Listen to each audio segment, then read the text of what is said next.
अपनी मेहनत की पहली कमाई हर इंसान के लिए बहुत स्पेशल होती है। मेरी पहली अर्निंग भी मेरे लिए बहुत स्पेशल है, जिसकी स्टोरी मैं आपके साथ शेयर करना चाहती हूँ। मेरी पहली अर्निंग थी कितनी, ये जानने के लिए वीडियो को एंड तक लाजमी देखिएगा। अस्सलामुअलैकुम, welcome to my YouTube channel. मैं हूँ एक फिजियोथेरेपिस्ट जो अब तक अपना सारा काम छोड़ के बैठी हुई थी, लेकिन अब कुछ नया ट्विस्ट आया मेरी ज़िंदगी में, वो मैं आपको इस वीडियो में बताने वाली हूँ। अम्मी का और हस्बैंड का नाश्ता मैंने बनाया और मेरा नाश्ता उन्होंने बनाया, क्योंकि उन्हें पता है मुझे उनके हाथ के फ्रेंच टोस्ट पसंद है। पता नहीं ओजी रेसिपी क्या है, लेकिन वो तो ऐसे बनाते हैं दूध, चीनी और अंडे मिक्स करके, और अच्छे बनते हैं। लेकिन आप ज़्यादा नहीं खा सकते, क्योंकि इसमें चीनी भी बहुत ज़्यादा डलती है और ऑयल भी ये बहुत एब्जॉर्ब करते हैं। मेरे अलावा कोई नहीं खाता, क्योंकि सब हेल्दी खाते हैं और हेल्थ कॉन्शियस है, लेकिन मैं हेल्थ कॉन्सिक्वेंसेज हूँ तो मैं खा लेती हूँ। ये अंडे का दिल है जो मेरे हस्बैंड ने मुझे दिया था। अब आते हैं असली कहानी की तरफ कि मेरी ज़िंदगी ने क्या मोड़ लिया और मेरी पहली कमाई कितनी है और कैसे की है मैंने, और टर्न क्या आया है जो मैंने आपके साथ शेयर किया है। अभी तक मैंने जितनी वीडियोस बनाई यही बताया कि मैं फिजियोथेरेपिस्ट हूँ जो अपनी फ़ील्ड के अलावा सब कुछ कर रही है, अपनी फ़ील्ड को छोड़ के बैठी हूँ।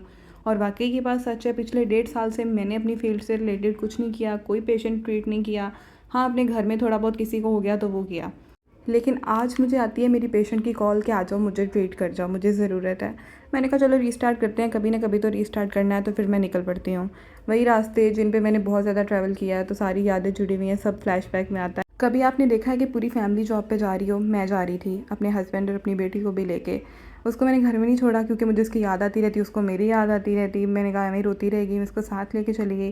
साथ मुझे ये भी टेंशन थी कि कहीं थक ना जाए, 100 सवाल थे ज़हन में कि पता नहीं क्या होगा क्या नहीं होगा, नूर मुझे करने देगी नहीं करने देगी। हस्बैंड ने बोला कि मैं उसे ना बाहर ले जाऊँगा, लेकिन आंटी अच्छी थी, उन्होंने उसको अंदर बुला लिया कि बाहर बहुत हब्स है, उसको ले आओ। अंदर मैंने कुछ रिकॉर्ड नहीं किया, क्योंकि मैं उनकी प्राइवेसी इन्वेड नहीं करना चाहती थी। लेकिन आधे सेशन में नूर रोना शुरू हो गई थी, तो फिर उसके बाबा को पकड़ा दिया, उसको बाहर लेके चले गए। थोड़ा चैलेंजिंग था, मैं नर्वस भी थी कि मैं इतनी देर बाद रीस्टार्ट कर रही हूँ, सही कर पाऊँगी कि नहीं कर पाऊँगी, मैं कुछ भूल तो नहीं गई, मुझे आता भी है कि नहीं आता। लेकिन अल्हम्दुलिल्लाह पेशेंट की तरफ तो सब कुछ ठीक रहा, लेकिन घर के काम कुछ अधूरे रह गए, कुछ अच्छे से नहीं हुए, इम्परफेक्ट रहे। नूर भी उदास हुई, उसने मुझे याद किया, थोड़ा रोई भी, लेकिन उसके बाबा ने उसे संभाल लिया। लेकिन वो इतना थक गई थी कि रास्ते में सो भी गई। इस तरह कुछ चीज़ें ख़राब हुईं, लेकिन आहिस्ता आहिस्ता मैनेज करना सीख जाऊंगी। वो लोग भी होते हैं जो 8 to 5 जॉब करते हैं और उसके साथ घर भी संभालते हैं, लेकिन मैं तो फिर भी सिर्फ कुछ देर के लिए गई थी। कुछ बनाया नहीं था तो घर आके अंडे वाला बर्गर खाया। अब यहाँ तक अगर आपने मेरा ब्लॉग देख लिया है तो प्लीज़ सब्सक्राइब भी कर लीजिएगा। ज़्यादा बोर नहीं करूँगी, मेरी लाइफ जर्नी में कुछ ना कुछ आपको भी हेल्पफुल लाजमी मिलेगा। इतनी जल्दी मची थी कि आंटी ने फ़ौरन कॉल की और उसी दिन जाना पड़ा, तो मेरे पास कुछ भी अच्छा नहीं था, तो यही बाटा वाला थैला मैंने उठाया और इसमें अपनी चीज़ें रख लीं।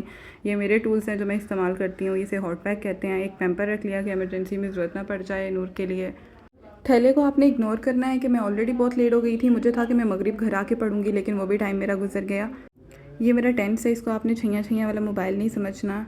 ये मैं यूज़ करती हूँ पेन मैनेजमेंट के लिए। मेरी 1.5 साल बाद वाली पहली कमाई थी, जिसे पाके मुझे बहुत खुशी हुई। अब मैंने सोचा कि कुछ एस्थेटिक ना सही, लेकिन चलो बेहतर वाला बैग ले जाऊँगी। ये मैंने निकाला तो इसका तो पूरा हाल था।